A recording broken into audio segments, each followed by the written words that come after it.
Hey friends, it's Sarah, and it's almost St. Patrick's Day, and I decided to show you kind of an alternative to that boiled dinner or corned beef and cabbage.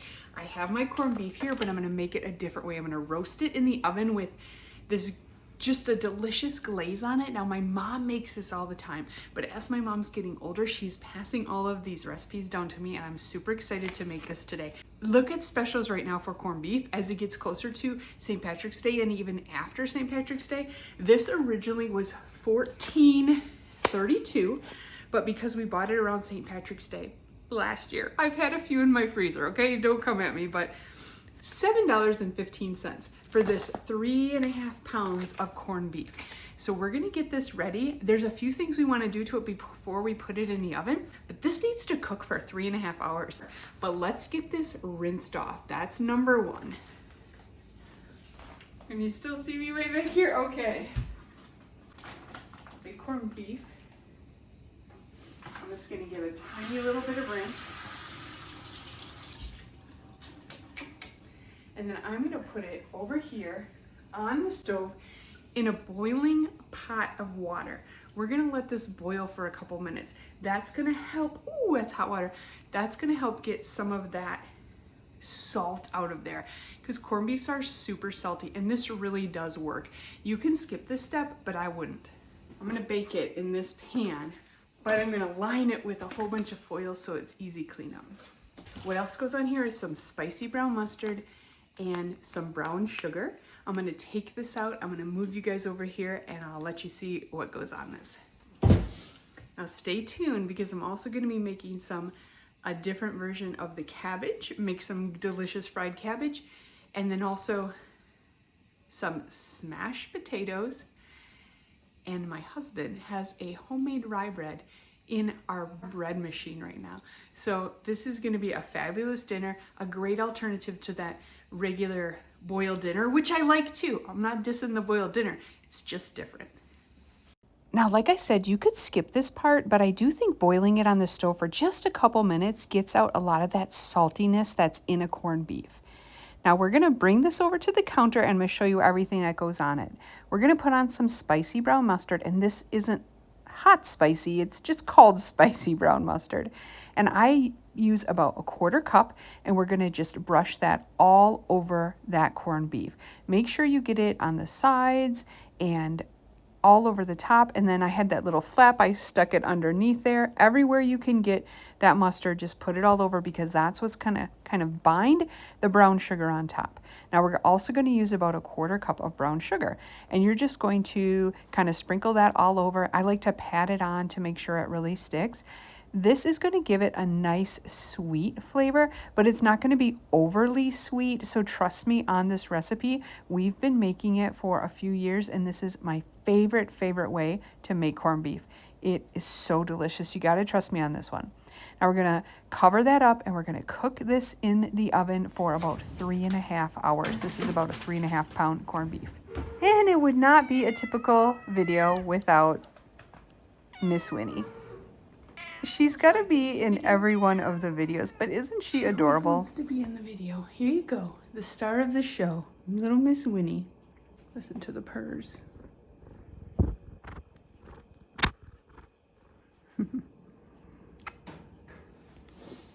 The next thing I'm gonna do is take some potatoes, any kind. I happen to have some russets, and I just took a few of the smallest ones I could find. You can use big ones and then just chop them smaller. I'm gonna boil these until they start to get tender, because then we're gonna make smashed potatoes out of them. I just cut these in kind of 2 or 3 bite-sized pieces and boiled them on the stove until they were tender. While they were boiling, I took about 2 tablespoons of butter, added some garlic powder, and then we're just gonna microwave that until it melts.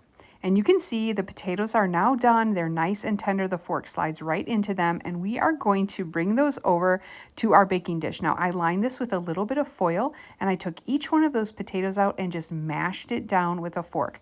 Now I have seen people use the back of a glass or something else, anything that you can just mash these down so they kind of stay together.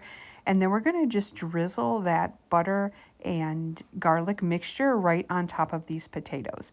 These are gonna go in my air fryer. That's why my pan looks so small. You can definitely put these in the oven too if you'd like. I sprinkled a little bit of Parmesan cheese on top and then a little bit of salt. Now you can season these any way you want, but right now I'm just gonna make them kind of like a garlic Parmesan flavor. These are gonna be smashed potatoes that are roasted in the oven or the air fryer in this case. Again, we're making kind of an alternative style to that boiled dinner, so of course we have to have the potatoes. So we're gonna stick them in the air fryer. I have this Emerald Lagasse 360, so it probably looks a little bit different than your air fryer, but again, you can make these in the oven if you want to. Now while those are cooking, we're gonna get our final component of this dinner done, and that is the cabbage. Now, if you're having the traditional St. Patrick's Day boiled dinner, you would just cut this up and boil it along with your corned beef. But we're going to do something a little bit different, and we're going to fry this with the juices of the corned beef that have that little bit of brown sugar in it. Oh, these are so good. So first things first, I cut up about half a head of cabbage that I had left over from something else. And then we're going to just fry this in a little bit of butter on the stove. And if you watch our channel regularly, you'll know we have 3 cute little kitties, but did you know that we also have a noisy little guinea pig? He's already eaten some lettuce, but he loves any kind of veggie, so I gave him a few pieces of this cabbage, and here's some ASMR of his eating. Now let's get back to this dinner. I told you we're gonna take the juices from that corned beef and add it to this cabbage, and that really makes it so, so good.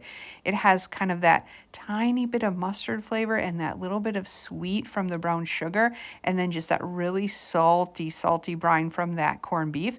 This will elevate that cabbage so much.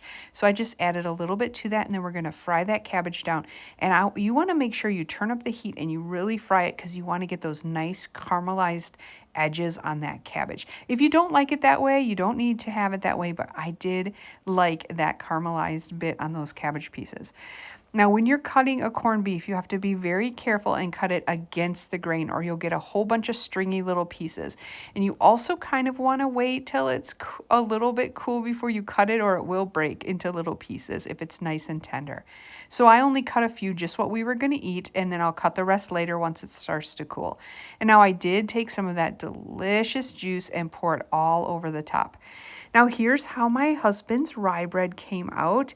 He is blind, but he can do a little bit of baking in a bread maker because it's so easy. You just set everything in there and plop it in your bread maker. So he is working on that, definitely. So I'm just gonna slice a few slices of this up too. This was his first time making rye bread, and it turned out pretty good. Now let's get this all plated together. Look how good it looks already. Our cabbage is nice and browned on the stove. You can see I let it get a little bit caramelized on the edges. Here are our smashed potatoes. I let them get kind of crispy on the edges. That Parmesan cheese browned up really nicely. So we're going to take a slice of my husband's homemade bread. It is still nice and warm at this point. We're going to add a little butter on that, of course. Especially being from Wisconsin, you're not eating bread without a little bit of butter. Now a nice helping of that corned beef. Don't forget the little bit extra juice on top. That is such a good flavor. Course, a few of those little smashed potatoes, and then we're going to bring over that cabbage, and I'm going to show you our reaction to this meal. I got the taste tester. Here it is. Corned beef, cabbage, and potatoes, but not your mom's boiled dinner. Come on up here, honey. All right. Here's your fork.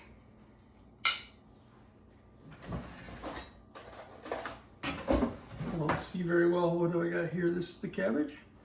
I got some too. Okay. I'm gonna try the corned beef. Or you're trying cabbage first? Yeah, Okay. yeah. Cabbage first. Really flavorful cabbage there. It's got the juice from the corned beef, so you get that little hint of sweet. Oh, is that what that is? Mm-hmm. We'll try this potato. I think that is it the potato? Yep. Right there? Crunchy. Mmm. For those that don't know, I'm blind. So. Mmm. Crunchy. Mm. It's got some Parmesan cheese on it and garlic. And a nice like potato flavor in it. I know it seems like redundant, but it tastes like a potato in a good way. You're going for the corned beef next? Yeah. Okay. I'm not going to pretend I didn't already have 4 pieces. Mmm. So tender. Hint of sweet. No. I don't taste any mustard in there. I don't know if it's just a binder, but it's just delicious corned beef. Yeah, this is a banger. You did a great job. Mm-hmm. Mm-hmm. Really good job. Okay. Now, your part. Rye bread. Homemade rye bread. First time we've ever made it. He made it. I didn't do anything but take it out of the pan. It's blind baking. There's a description of me doing it for the first time, but not rye. But I'll do this if it worked out well.